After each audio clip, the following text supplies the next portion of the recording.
que cada uno de nosotros debemos asumir nuestra propia responsabilidad espiritual, de que conforme vamos aumentando en los caminos del Señor y vamos adquiriendo madurez espiritual, debemos empezar a hacernos cargo de nuestra vida espiritual, poner leña cada mañana en nuestro altar para que el fuego del Espíritu esté encendido, ¿cierto? Eso nos habla de madurez. Diga conmigo, madurez. Necesitamos levantarnos como una generación de cristianos maduros. ¿Cómo llaman a esta generación de esta época? ¿Cómo lo llaman secularmente a esta generación? ¿La generación de qué? ¿Por qué? Porque se rompe con cualquier cosa. A veces uno como que piensa en que tiene que tener cuidado de qué dice o qué hace, porque a lo mejor cualquiera se puede estar ofendiendo, ¿cierto? Nosotros compartimos generalmente nuestras predicaciones y enseñanzas por las redes sociales, hermano, y ya me acostumbré a que me caigan a piedra. Porque si dices una cosa, alguien se ofende, pero si dices otra, hay otro grupo que se ofende, y siempre va a haber alguien que se ofende. Siempre hay alguien que se molesta. Alguna vez alguien dijo: si la gente ha estado ofendiendo al Señor tanto tiempo, pues que también ellos se ofendan un poquito.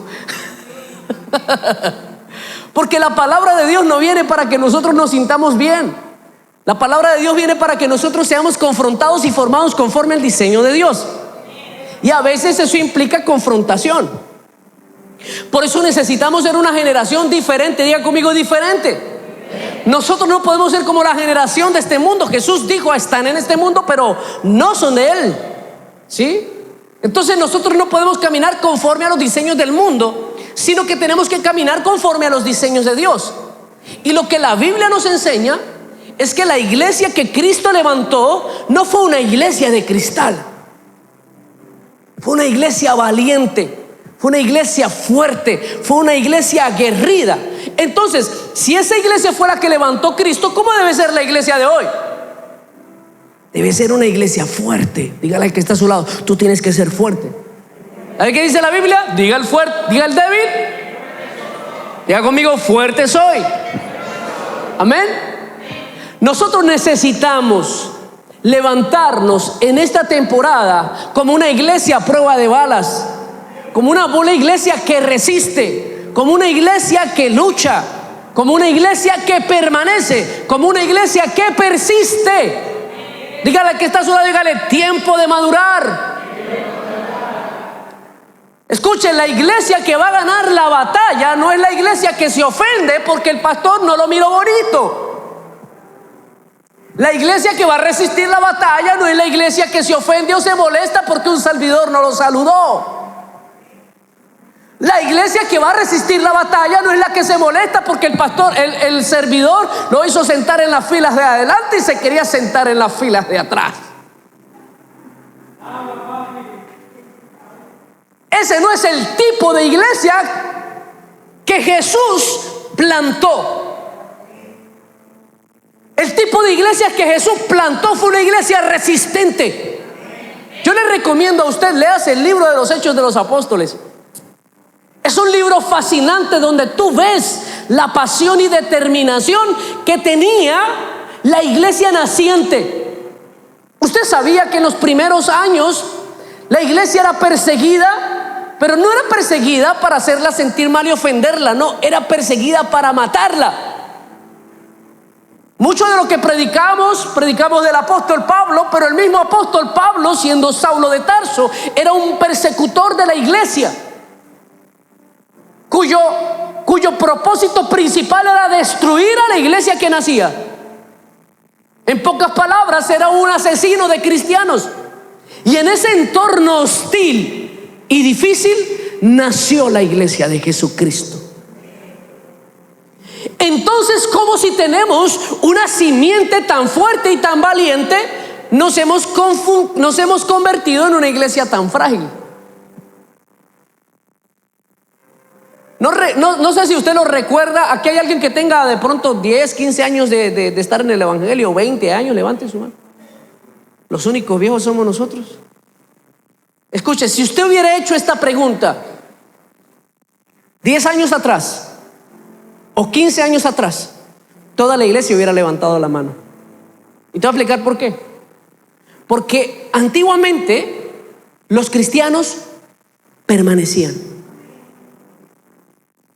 Tú te encontrabas cristianos que llevaban 35 años en la misma iglesia, 40 años en la misma iglesia.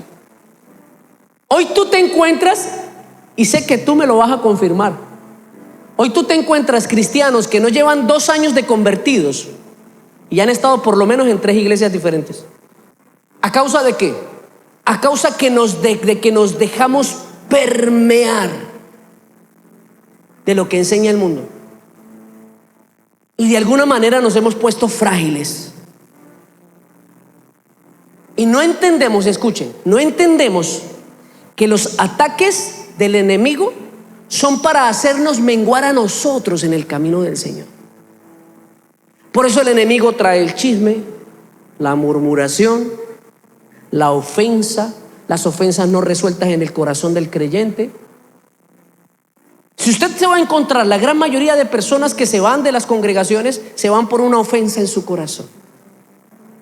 Casualmente hace algún par de años hacíamos estudios con algunos pastores amigos y encontrábamos que el 95% de las razones por las que las personas se van de la iglesia son por única y meramente asuntos relacionales. Escuche, solamente el 5% de la iglesia se va por asuntos doctrinales, por asuntos de enseñanza y por cosas de profundidad y de fondo. Pero el 95% se va de las iglesias por asuntos relacionales, porque no aprendieron a relacionarse o no pudieron relacionarse por la falta de madurez en todos los creyentes. Escuche, no solo en el que se va, sino en todos los que se queda. A veces el problema de nosotros como iglesia somos nosotros mismos. Mira, el equipo de liderazgo ve que llega alguien nuevo a la iglesia que tiene de pronto potencial y ya vio un enemigo.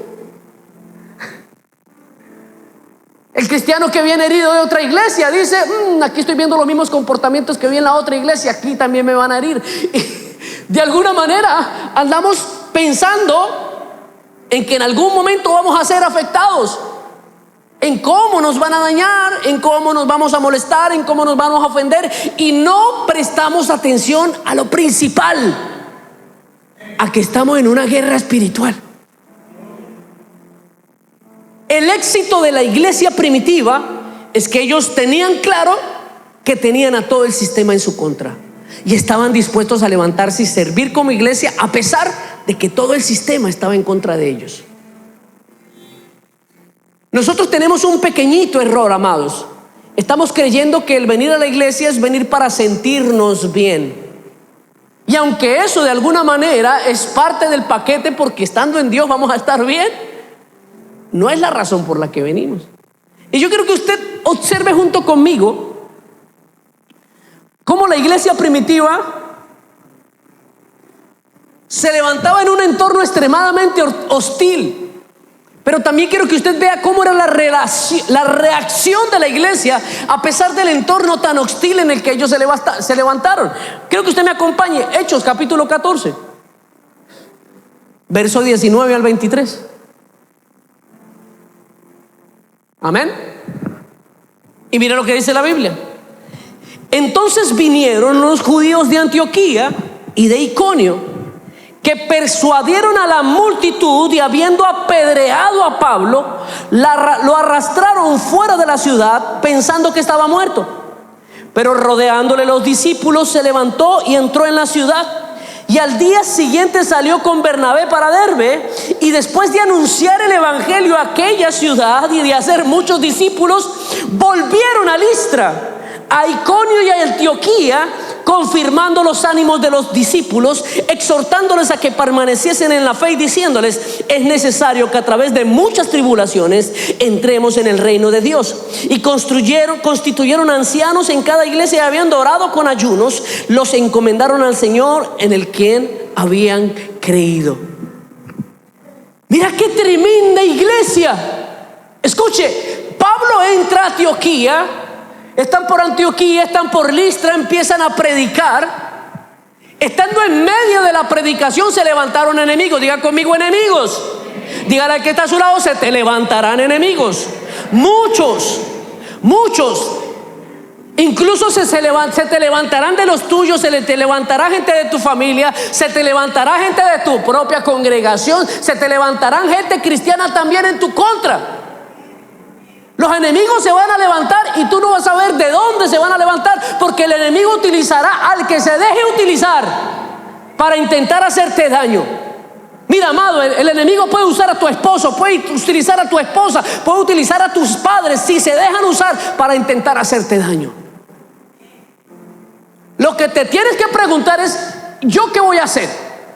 ¿Cómo me voy a comportar cuando vengan los ataques? Y dice la palabra que algunos persuadieron a la multitud para que se levantaran en contra de Pablo. Pero Pablo, ¿qué estaba haciendo de malo? Estaba predicando el evangelio. Pero dice que vinieron entre todos y lo golpearon, lo apedrearon, al punto que creyeron que ya Pablo estaba muerto, y lo sacaron a la afuera de la ciudad y lo tiraron. ¿Usted qué hubiera hecho? ¿Qué hubiera hecho usted en esa condición? Respóndase usted mismo. Yo le voy a decir lo que pienso que tal vez nosotros hubiéramos hecho. Yo pienso que lo primero que hubiéramos hecho fue habernos levantado a decirle: Señor, pero si estoy predicando tu palabra, ¿por qué a mí? ¿Por qué si lo que yo estoy haciendo es sirviéndote, se levantan estos para hacerme daño, Señor? ¿Por qué me dejaste solo? Tal vez renegaríamos del evangelio y muy seguro nos rendiríamos. Ya no vuelvo más para esta iglesia. Pero ¿sabes qué hizo Pablo? Se levantó, fue a Derbe para recuperarse de sus heridas, y cuando se sentía con la suficiente fuerza, regresa nuevamente a Antioquía. Oiga, donde lo agarraron a piedra, donde lo habían golpeado y donde lo habían maltratado, regresó para seguir predicando el evangelio. ¡Wow! Cuando yo leo esto, yo digo: wow, esta iglesia era prueba de balas. Amado, a nosotros nos da una gripita y duramos 15 días en cama. Ay, pastor, yo no he ido para la iglesia porque me agarró ese virus que está dando y eso lo manda uno a la cama. Eso, mejor dicho, estoy atravesando por un desierto, hermano.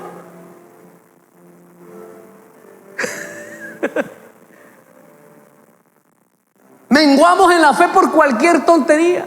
Pastor, yo he dejado de ir a la iglesia porque es que me está yendo mal en el negocio. Y esa es la solución. Pastor, usted no sabe, tengo problemas en mi hogar, por eso es que yo me he apartado un poco de la iglesia. Ahí es donde más te tienes que acercar al Señor. En medio de tus problemas, donde más necesitas la mano del Señor. Que tú te mantengas firme en el Señor, que no seas débil. Dígale al que está a su lado: tú no eres débil. El enemigo te quiere hacer creer que lo eres, porque es que con la debilidad viene el desánimo, con la debilidad viene la frustración. Cuando tú te sientes débil, te estancas. ¿Y sabe dónde te quiere tener el enemigo? Ahí, estancado, frenado, sin poder avanzar, detenido. Pablo se aguantó hasta que todos los que lo querían matar se fueron. Pero cuando se fueron, se paró. Yo no sé, yo me imagino que había quedado golpeado, porque dice multitud. O sea, no eran 2 o 3 pelagatos los que estaban buscándole la muerte a Pablo. Una multitud. No me imagino cómo lo golpearían de fuerte, pero él se paró. Y él dijo: esta no me mató. Y si no me mató, es porque todavía hay propósito. Escuche, dígale al que está a su lado: si sigues en pie, hay propósito. Esta no te mató. Y si no te mató, hay más camino adelante. Mira, amado, el apóstol Pablo enseñó que la vida del cristiano es como una carrera. Y en una carrera hay obstáculos. ¿A usted no le ha pasado que usted a veces va corriendo y se descuidó tantico y se cayó? Porque en las carreras de la vida pasa eso. En la carrera de la vida tú te caes. Pero después de la caída, ¿qué haces? O te limpias y sigues caminando, o te echas a morir.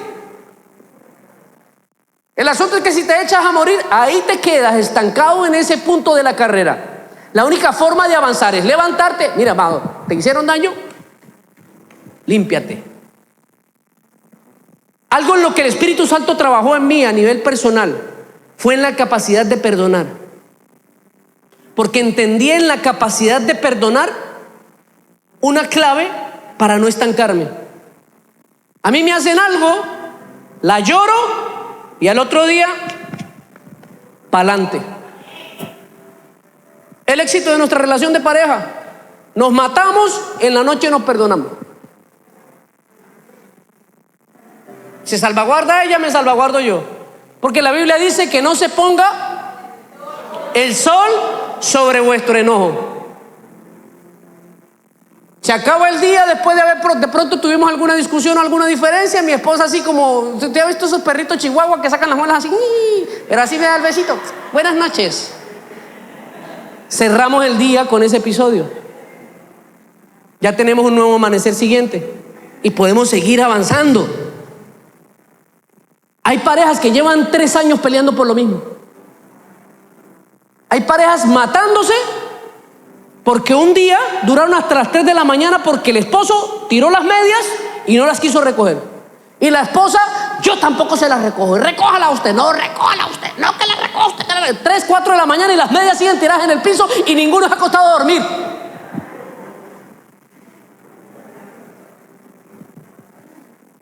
Nosotros nos reímos, pero nuestra vida es así. Si usted analiza su vida está llena de hechos de ese tipo.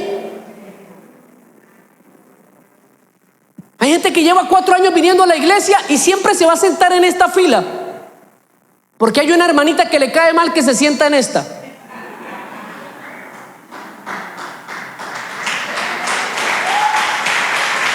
Porque no somos capaces, mire, de sacar todo ese tipo de cosas.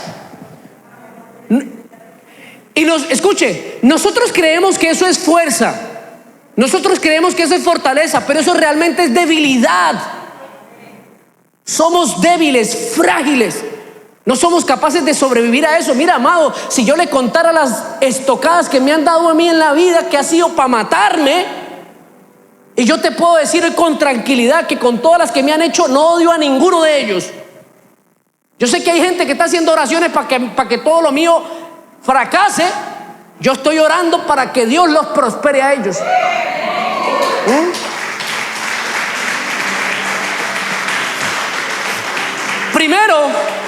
Primero le voy a decir por qué. Porque si yo no perdono y supero toda situación, me quedo estancado en esa situación para siempre. Termino siendo preso de lo que viví y me quedo ahí. Entonces, si mi propósito está más adelante, yo tengo que soltar lo que me aferra a esto. Y si es falta de perdón, perdono y sigo hacia la meta. Mientras yo oro por los que me hicieron daño, recibo promesa, porque dice la palabra: bendeciré a quienes te bendijeren y maldeciré a quienes te maldijeren. Los que me maldicen allá están estancados, porque no son capaces de soltar. Por eso el apóstol Pablo entendió: sí, está bien, me golpearon, pero no voy a maldecir a la ciudad, porque la ciudad no tiene la culpa de su propia ignorancia. Si yo conocí la verdad y fui traído aquí para revelarles a ellos la verdad, pues entonces lo que voy a hacer es revelarles la verdad. Perdí esta batalla, me dieron, me golpearon, me mataron, me voy, me recupero y regreso. Yo creo que los evangélicos frágiles de este tiempo, después de que lo golpearon a Antioquía, que el Señor se los lleve, que fuego del cielo descienda y los consuma. El apóstol Pablo tenía tanta madurez espiritual y tanta sanidad en su corazón que dijo: no importa, me golpearon, pero ellos necesitan a Cristo, yo tengo que regresar. Y no solamente vino y predicó, sino que estableció iglesia. Dice la palabra: y formó ancianos, y preparó pastores, y preparó ministros. Yo no sé, a lo mejor gente de la que dejó establecida la iglesia fueron los que le dieron unos cuantos palazos, pero no le importó, porque su fragilidad humana no tomó el control, sino que la fortaleza que venía del Espíritu le levantó para que siguiera adelante. Nosotros tenemos que ser así. Dígale al que está a su lado: usted necesita ser fuerte. Y hay varias cosas que necesitamos hacer para hacer esa iglesia a prueba de balas. Diga conmigo: iglesia a prueba de balas. Y una de las cosas que necesitamos hacer, primero, es blindarnos. Dígale al que está a su lado: blíndese. Cuando el guerrero salía a la batalla, lo primero que lo que hacía era ponerse su armadura. El apóstol Pablo también nos dijo vestidos de la armadura. O sea que en pocas palabras tenemos que estar preparados para ser atacados. Dígale que está a su lado, prepárese para ser atacado. No sé, tal vez tú saliste de otra iglesia en la cual te hicieron mucho daño y llegaste aquí. Te sentaste ahí y dijeron: ay, esta iglesia sí es hermosa, aquí sí me siento bien. Yo le digo: prepárese, porque de los mismos filisteos infiltrados que vio en otro lado, aquí también hay unos cuantos. No debería de ser esto es mala propaganda. Pero usted tiene que estar preparado, porque dice la palabra. ¿Sabe qué dice la Biblia? La Biblia dice que el enemigo anda como león rugiente buscando a quien devorar. ¿Usted ha visto Discovery Channel? ¿Usted ha visto aquellos documentales de leones? A mí me gusta. Ellos no andan míreme aquí, hey. No, se esconden, salen en la noche, se meten en un lugar escondido y observan a su presa. A veces pueden durar horas observando a la presa hasta que la presa se descuida. Y cuando la presa se descuida, salen corriendo y el golpe es certero. Escuche, el león no le muerde una patica, no le araña así como nosotros pensamos que el enemigo nos quiere dar así. Ay, ay, ay. No, ¿sabe qué hace el león? Te va directo al cuello, te prende escuche, con la mordida quiebran la columna y rompen la yugular. Y así es que trabaja Satanás, te quiere matar. Él puede estar vigilante por mucho tiempo hasta que te encuentra tu debilidad. Usted tiene que estar blindado. Dígale al que está a su lado: blíndese. Y escuche, para las primeras cosas que usted necesita estar blindado es para la crítica. Quiero que usted me acompañe en 2 de Corintios capítulo 10, verso 10 y 11. Mira lo que dice: porque la verdad, dicen, las cartas son duras y fuertes, mas la presencia corporal débil y la palabra menospreciable. Esto tenga en cuenta tal persona, que así como somos en la palabra por cartas, estando ausentes, lo seremos también en hechos, estando presentes. Quiero ponerlo en contexto. Aquí está escribiendo el apóstol Pablo y respondiendo a las críticas que hacían de él. Porque la gente a la que él había dejado en las iglesias que había plantado, después de que Pablo ya no estuvo, empezaron a criticarle. Y le decían: bueno, pero Pablo, muy bonito, usted nos habla a nosotros por castas, pero usted no está aquí. Usted no sabe cómo nos toca a nosotros vivir la vida. ¿Qué clase de pastor es usted, Pablo? Que solamente nos escribe a nosotros carticas muy bonitas, sus palabras, pero para nosotros no es suficiente. ¿Pero qué hizo el apóstol Pablo? Respondió con contundencia, con entereza y con fuerza. Nosotros, ¿cómo respondemos a las críticas, amado? ¿Cómo responde usted a las críticas? Si hay algo para lo que somos malos los evangélicos, es para responder a las críticas. Nosotros los cristianos solemos responder a las críticas con hostilidad. Si hay algo para lo que la iglesia no está preparada, es para ser criticada. Hay 2 respuestas naturales en el cristiano a la crítica. Primero, la ofensa y hostilidad, y después flaqueza y debilidad. Ay, Dios mío, mira, todo el mundo habla mal de mí. Ay, yo tanto que intento servirle al Señor. Mire, yo toco mi pianito aquí juicioso, me toca venir a los ensayos, levantarme temprano, y a toda hora andan diciendo: el pastor, el hijo del pastor se porta mal. Ay, Dios mío, cómo me toca la vida de mí. Así somos. Así somos. Respondemos con fragilidad, no con contundencia. No sabemos aceptar la crítica. Dígale al que está a su lado: acepte la crítica. Si la crítica viene bien intencionada, asimílela. Y si viene con mala intención, supérela. Miren, una de las razones de las cuales se quejan mal los cristianos es de que hablen mal de ellos. Ay, pastor, es que estaban tan mal de mí. Cuando yo estaba en el mundo nadie se metía conmigo. Una vez un varón me dijo, pastor, cuando yo estaba en el mundo tenía 3, 4 mujeres, bebía todos los fines de semana y nadie me decía nada. Ahora que vine a Cristo hasta mi esposa me critica. Y a veces yo estoy en la casa y mi esposa me dice, ¿ese es el comportamiento de un hombre de Dios? Cada vez que cometo un error o me equivoco, alguien se levanta y me critica y yo le digo, hijo, ¿y qué esperabas? Yo quiero darte a ti una clave. Cuando tú vienes a Cristo, subes de nivel. No me lo está creyendo. Dígale al que está a su lado, dígale, cuando tú vienes a Cristo, subes de nivel. Y cuando subes de nivel, se espera más de ti. ¿Usted sabía que algo de lo que contiene la crítica es admiración camuflada? Cuando la gente te critica a ti, está diciendo, espero más de ti. Sé que puedes hacer más. Aquella crítica que viene bien intencionada de parte de Dios para tu vida tiene que provocar que tú crezcas y avances, no que te estanques. Tú no debes actuar con fragilidad, tú debes actuar con contundencia. Si la gente te critica, primero, escucha, cuando recibas crítica, examínate. Si la crítica tiene razón, cambia. Si no tiene razón, supéralo. Mira, yo era de los que me afligía, mi esposa lo sabe, cuando hablaban mal de mí. Yo llegaba a la casa a llorar porque yo era más... Bueno, yo no lloro con lágrimas, yo lloro con lamento.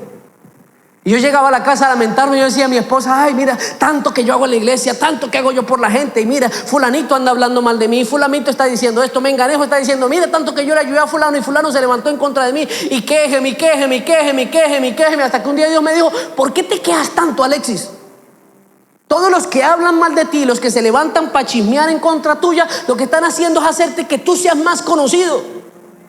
Entonces, dele las gracias a los chismosos. Dígale al que está a su lado, dígale, los chismosos y los murmuradores te hacen famoso. No te aflijas por eso y supéralo. Dígale al que está a su lado, supera la crítica. No dejes que eso te estanque. Hablan mal de ti, sigue haciéndolo. Mira, yo aprendí una cosa y Jesús lo dijo claramente: por sus frutos los conoceréis. Deja que los frutos de tu vida hablen por ti. Hablan mal de ti, tú sigue trabajando, porque cuando determines de hacer lo que tienes que hacer, entonces los frutos van a mostrar que lo que ellos decían no era cierto. Deja de estancarte por lo que hablan mal de ti y empieza a trabajar fuertemente en lo que tú tienes que hacer. Hechos 26, versículo 24 al 26. Mire lo que dice.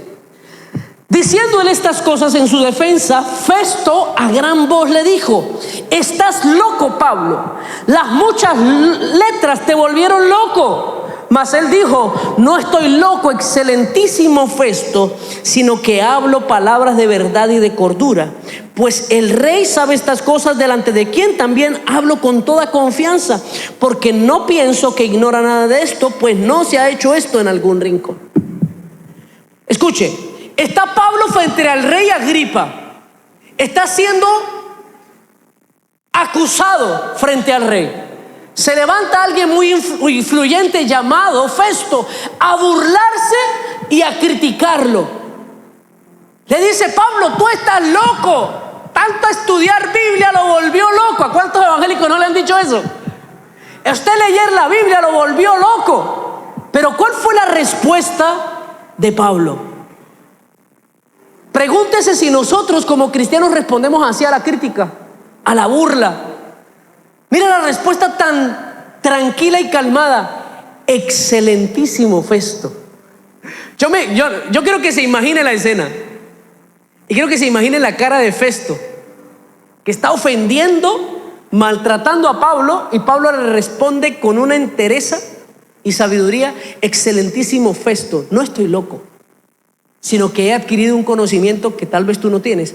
Y si usted lee todos estos pasajes, que se los recomiendo, lea este capítulo y el capítulo siguiente. Después de eso, el apóstol Pablo suelta un discurso increíble, guiado por el Espíritu Santo. ¿Sabe de qué me habla esto? Esto me habla de cordura. Dígale al que está a su lado: sea cuerdo. Usted no puede ser el cristiano que se exalta por cualquier cosa. Eso lo hace débil. Usted quiere tener control de sus conflictos y discusiones. Mantenga la calma y la cordura en el espíritu siempre. Si usted es enfrentado a una pelea, una discusión, a algo que digan en su contra, hermano, mantenga la cordura. Recuerde que usted es un hijo de Dios. Como alguna vez una persona me dijo: pastor, si yo soy cristiano, pues soy maracucho rajado. Pues hermano, el maracucho rajado se tiene que sujetar al espíritu, porque usted es un hijo de Dios ante todas las cosas. Usted tiene que blindarse de esto. Si se burlan de ti, si te insultan, si te maltratan, mantente recto y cuerdo, porque eres un hijo de Dios. A Pablo no le importaba preso, lo estaban amenazando de que lo iban a meter en la cárcel, lo estaban insultando frente al rey. ¿Sabe qué provocó eso? Después de que pasa toda esta sarta de acusaciones, de que Pablo expone una defensa, el rey termina creyéndole a Pablo y termina prácticamente convirtiéndose a lo que creía Pablo al ver la cordura que tenía. Hay mucha gente que no cree en el evangelio porque nosotros no somos cuerdos. Dígale al que está a su lado: mantenga siempre la cordura. Siguiente, Hechos 21, verso 30. Y mira lo que dice la Biblia. Así que toda la ciudad se conmovió y se agolpó el pueblo, y apoderándose de Pablo, lo arrastraron fuera del templo, e inmediatamente cerraron las puertas y procuraron ellos matarle. Se les avisó al tribuno de la compañía que toda la ciudad de Jerusalén estaba alborotada, y tomando luego soldados y centuriones, corrió a ellos, y cuando ellos vieron al tribuno y a los soldados, dejaron de golpear al Pablo. Entonces, llegando el tribuno, le prendió y le mandó atar con 2 cadenas, y preguntó quién era y qué había hecho. Pero entre la multitud unos gritaban una cosa y otro otra cosa, y como no podían entender nada de cierto a causa del alboroto, le mandó a llevar a la fortaleza. Y al llegar a las gradas, aconteció que era llevado en peso por los soldados a causa de la violencia de la multitud, porque la muchedumbre del pueblo venía detrás gritando: que muera.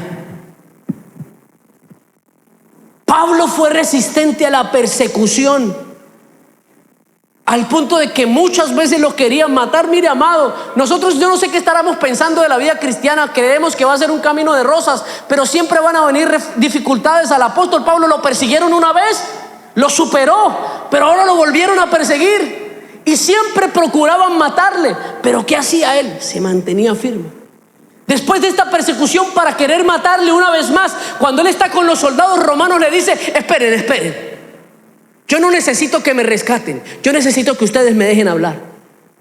Y en respuesta al maltrato del pueblo y a la amenaza de muerte, él se levantó a predicarles y a hablar de lo que Cristo había hecho en la vida de ellos. ¡Qué tremendo! Léase el capítulo completo. Después de eso, él se para en las gradas y empieza a hablarle al pueblo y empieza a contarle cómo fue que se encontró con Cristo Jesús y cómo Cristo Jesús le cambió la vida. ¿Quién era él antes y ahora quién era? Mira, este hombre dio testimonio.